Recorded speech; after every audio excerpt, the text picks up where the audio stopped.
Pour le coup de cœur de cette semaine, nous allons mélanger les genres. Pourquoi je dis mélanger les genres? Parce que tout simplement, nous allons avoir une aventure avec du polar, de l'aventure donc, de l'historique, tout ça mélangé.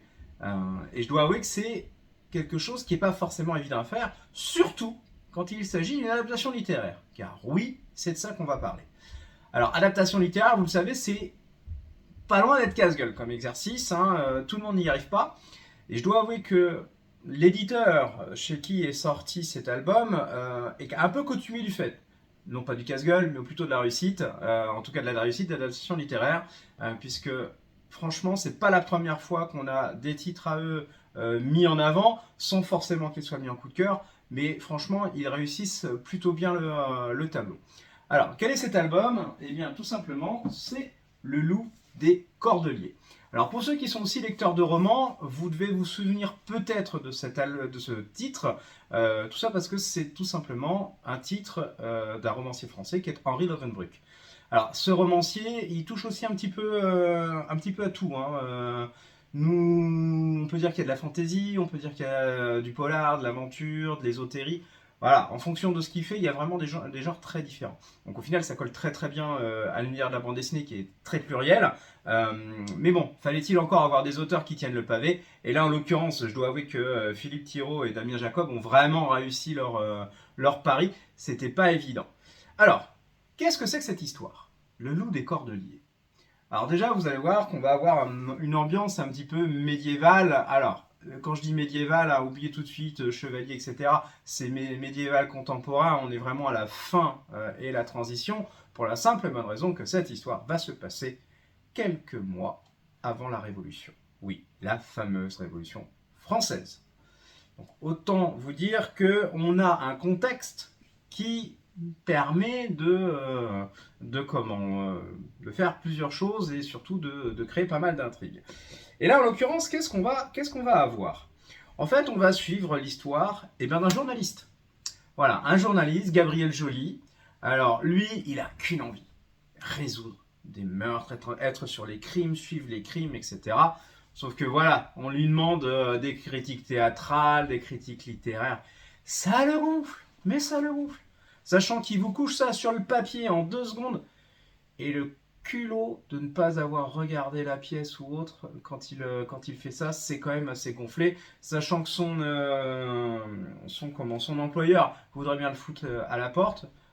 Cela étant, il comprend très vite que ce fiefé brigand a une sacrée plume. Ce serait dommage de s'en séparer. Mais voilà. Mais Gabriel, voilà, il n'est pas du genre à lâcher l'affaire, hein. Il a un vrai pitbull, si je peux m'exprimer. Euh, et en l'occurrence, dès qu'il peut mettre son nez dans ces histoires-là, il n'hésite pas. Sachant qu'aussi, c'est un orateur hors pair.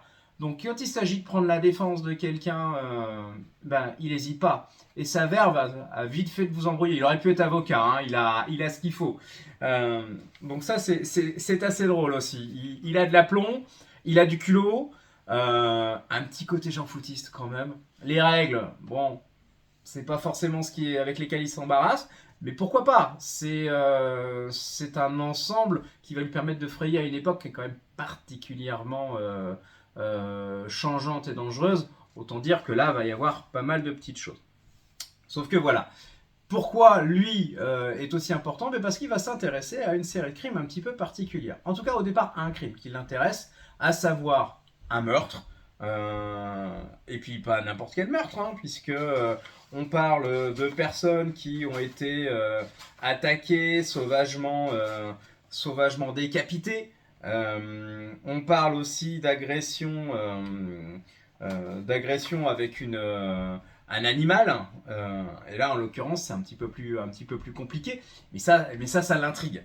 Ça l'intrigue et il veut vraiment y mettre son grain de sel parce que il y a des choses qui sont pas normales dans ce qui se passe. Et ce faisant, il va attirer l'attention, peut-être de personnes qu'il ne faudrait pas, mais surtout de l'officier, on va dire ça comme ça, en charge de cette enquête. C'est comme il le dit, voilà, il est entouré d'incapable, on va le dire poliment, parce que je vous laisserai découvrir la formule que lui-même utilise. Mais franchement, il va être très impressionné par les capacités de déduction de Gabriel Joly. Et là, franchement, il se dit, on pourrait peut-être se rendre des services mutuels. Hein, journaliste, police en connivence. C'est pas idiot, c'est des choses de scénario de policiers qu'on a retrouvé dans pas mal de films français qui font penser à une France des années 70, 80, en remontant aux années 50 d'ailleurs. Et là, voilà, il l'utilise dans ce contexte-là. Je trouve ça très malin parce qu'on voit les débuts d'une autre presse et on voit en même temps ce côté connivence, mais pour le bien public. Je trouve ça malin. Donc on va suivre son enquête, on va suivre son histoire, sachant que lui, il est à la recherche, on pourrait se dire d'un scoop, mais au final, on se demande vraiment ce qu'il recherche. Est-ce qu'il recherche pas plutôt le frisson, la curiosité, la vérité, tout simplement? Parce que c'est pas ça l'énigme à résoudre qui le motive plus qu'autre chose, sachant qu'il n'hésitera pas à frayer avec les bas-fonds pour ça. Donc un vrai enquêteur, et voilà, est-ce qu'il est encore vrai journaliste? Ça, c'est une autre question. Le tout est de savoir qu'est-ce qu'il va découvrir, pourquoi cette série de meurtres. Parce qu'on parle quand même de meurtres a priori perpétrés par quelqu'un au sabre, a priori toujours en défendant des femmes, tout ce qu'on a l'impression de comprendre en tout cas, et une personne qui serait seule. Alors, attaquer des malandrins avec un loup qu'ils s'en tirent, d'accord, mais une troupe entière de soldats décimés par une seule personne et un loup, là déjà ça commence à pas être normal. Et après on pourrait se dire, voilà, un assassin, quelqu'un qui veut se venger, d'accord, mais par contre chaque crime, chaque meurtre est quand même signé d'un espèce de triangle. Qu'est-ce que ça veut dire? Il y a un message passé, mais pourquoi? Tout ça va titiller, éveiller, aiguillonner Gabriel.